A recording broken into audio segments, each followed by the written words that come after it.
Okay, hi guys, welcome back to the Audio Levels channel, and today we have a big comparison going on. This is a big one. If you're new to the channel, please go ahead and hit the subscribe button. Help us get up to 1,000 subscribers.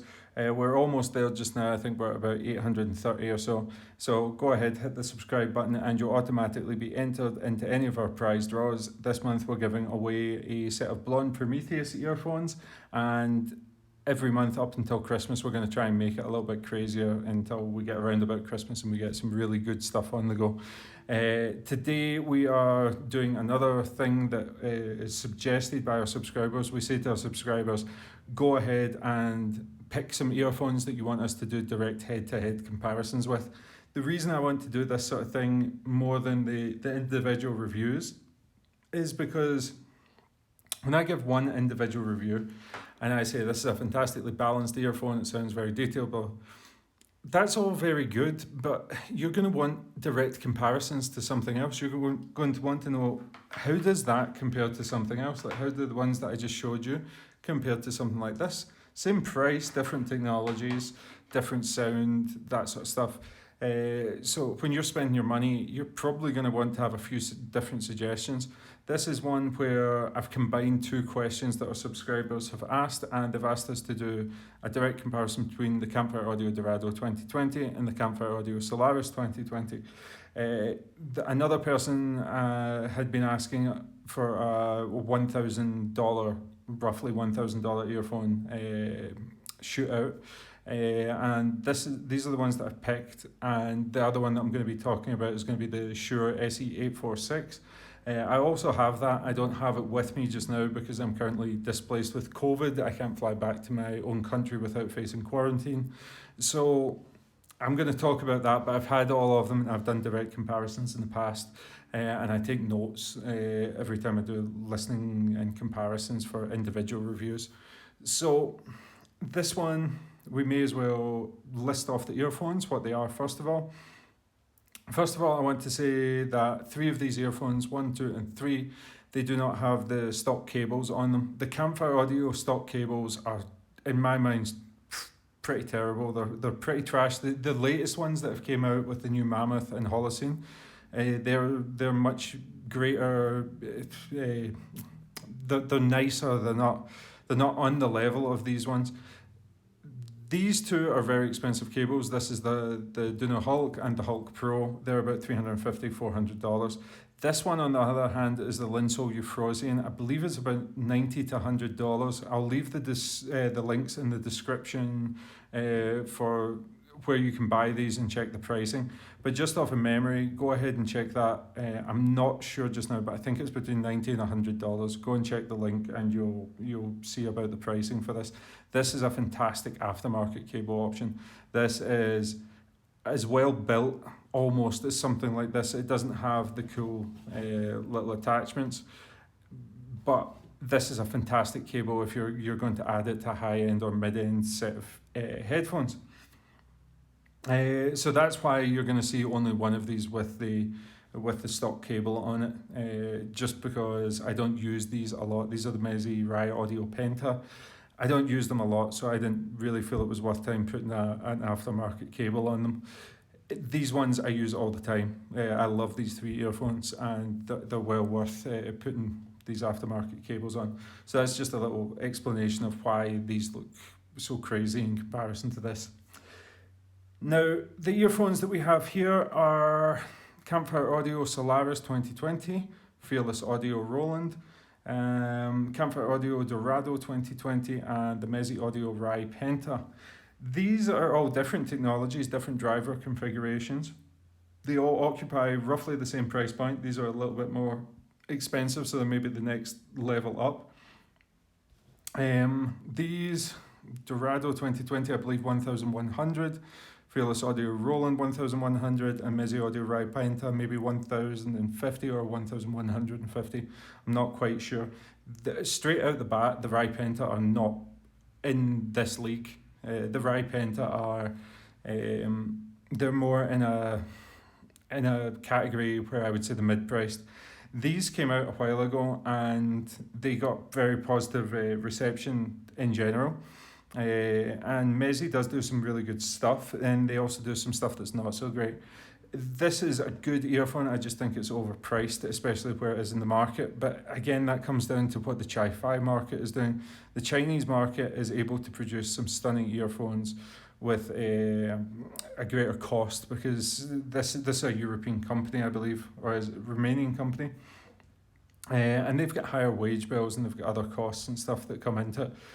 But in terms of you as a buyer, you don't really care about what the other companies cost. You want the most bang for the buck.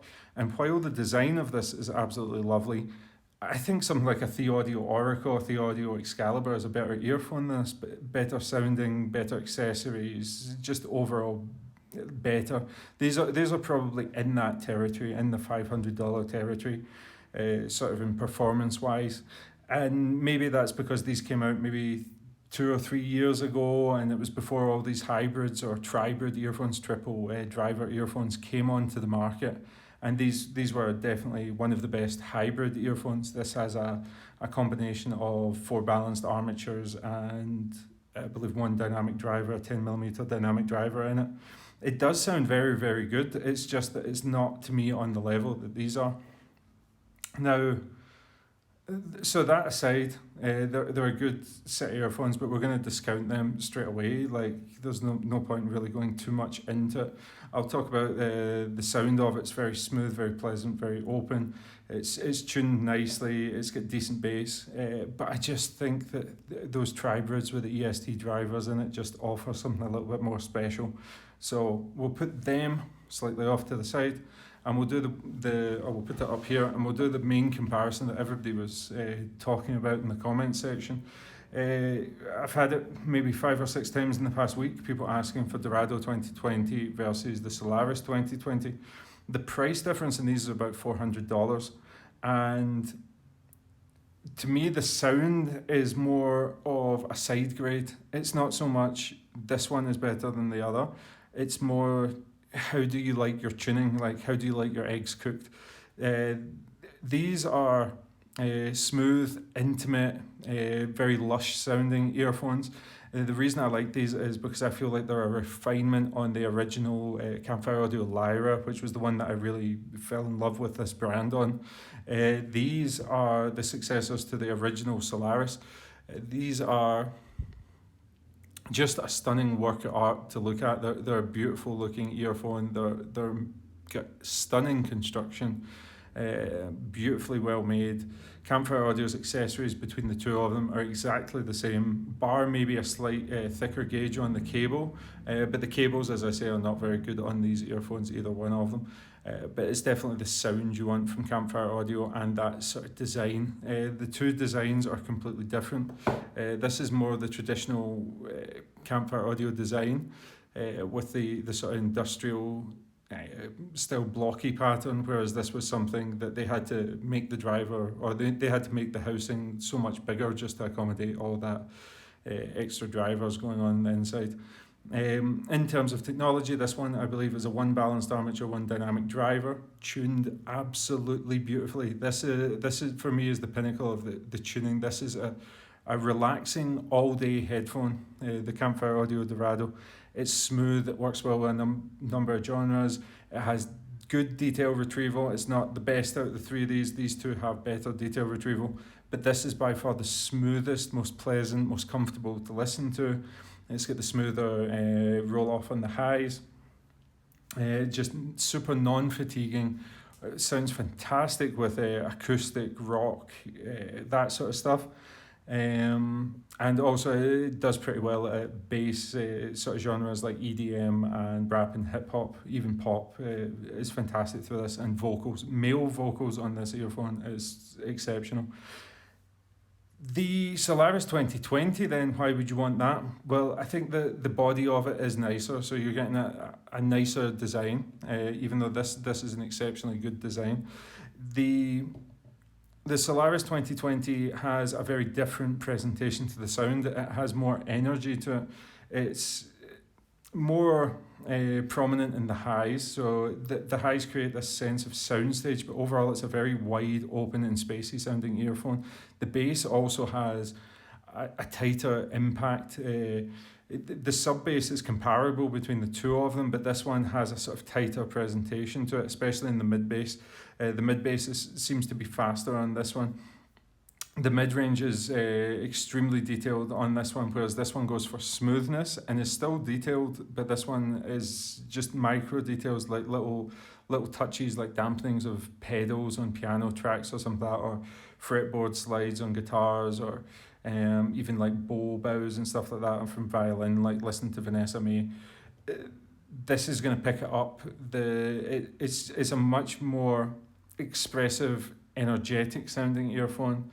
Whereas this one is more for engagement, sitting back and listening. You could do more of a critical style listening on this than you could with this, but this has still got that slight hint of warmth through it to make it an overall pleasant experience. I'd say the biggest difference between them is this is warmer, it's more lush sounding. This one's more articulate sounding and more energetic.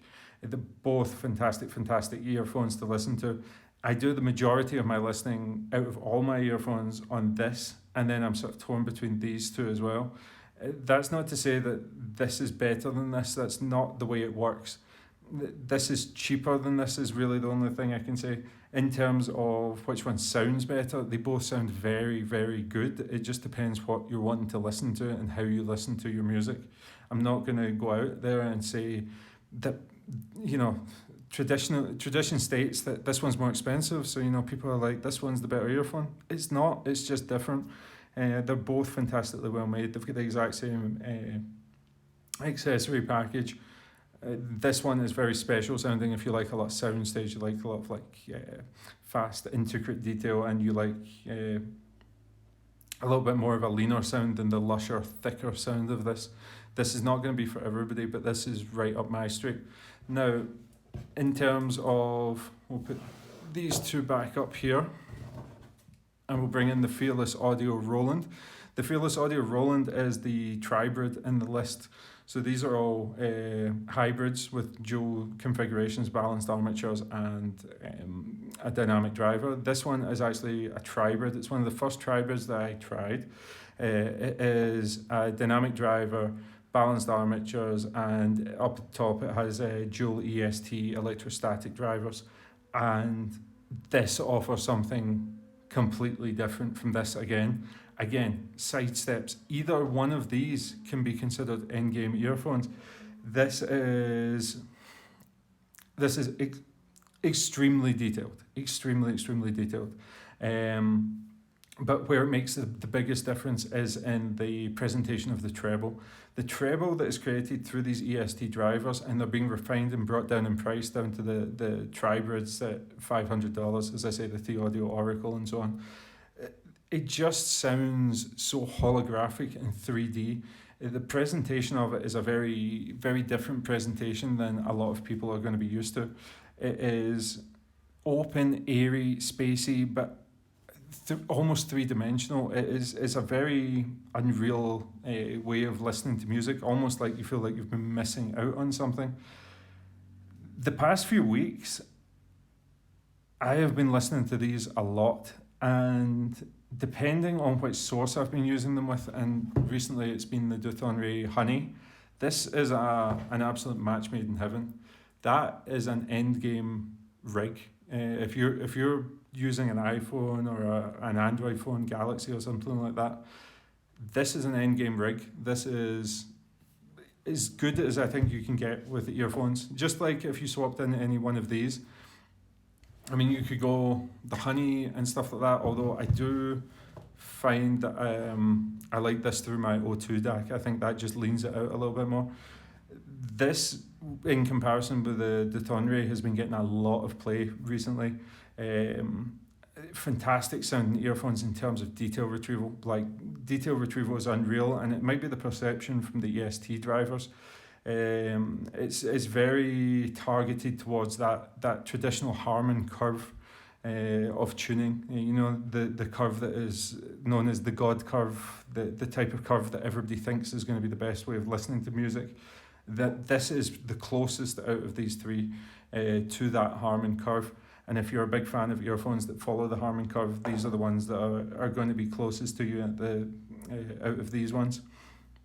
The bass on these are also fantastically tight and articulate, and it goes with some really decent sub bass.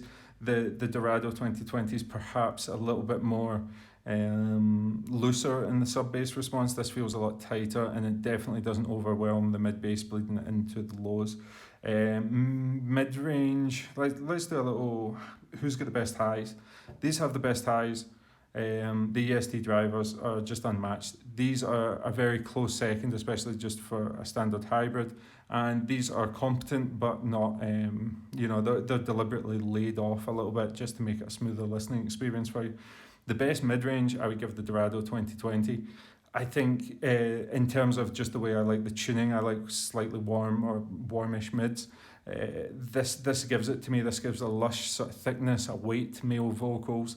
If you're more into female vocals, I would say then head to this one or this one. In terms of bass response, I think these and these are probably tied. These hit really hard. This has a tighter presentation. The mid bass, this one slams a little bit deeper in the sub bass. Overall tuning, I would say Harman curvish, fairly balanced with a slight hint of warmth and solid low end performance, and this one lush and engaging. This is more like a budget version of this, I would guess. A little bit leaner and less lush sounding, but very smooth still for the Mezes. Overall packaging, accessories, build quality. The Roland go for a resin shell, as you can see. I really like this one because it's got a long nozzle on it. It fits a lot like a custom in-ear earphone, and it looks a lot like a custom in-ear earphone. These are just fantastically well made, stunning accessory set, no tips are missing from it, and the same can be said for this. The Meze it's a pretty poor experience with what's in the box. Bad case, bad cable, average tips. This one, bad cable, great other accessories, tips and so on. In fact, these come with the Final Audio E3000 tips. And then these ones, Fearless Audio do a great job with the tips that they include and the overall packaging, case and stuff like that. So that's what it is. So there's no clear-cut winner. I know that people are sort of wanting like a clear-cut winner where I say this one is definitely better. What I think would be better in me saying, if I could only have one, I would have said the Dorado 2020, but I've been going back to the Roland an awful lot recently.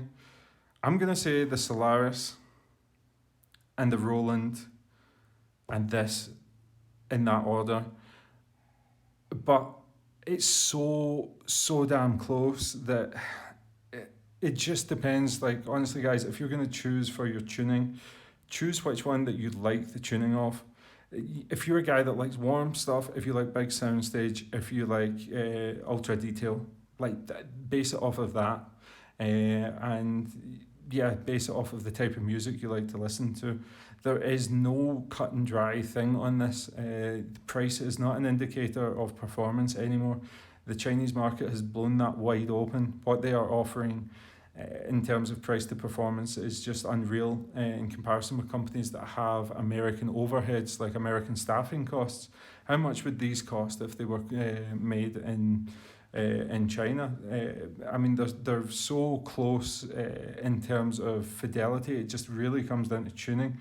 They're all very capable. I would say that these two are the most technically capable, and this one is just gets by through having wonderful tuning. Either way, with these two, I would consider that you're going to have to probably buy an aftermarket cable. So considering the $90 to $100 for the Euphrosyne, this one actually comes with a good cable out of the box, but it's just that I have a Dinner Hulk with a 2-pin connector on it, and that's the reason that I'm using it with that. So yeah, any questions? I know this is not the cut and dry thing that people were wanting, but I hope that explains my thinking on it and my feelings on it.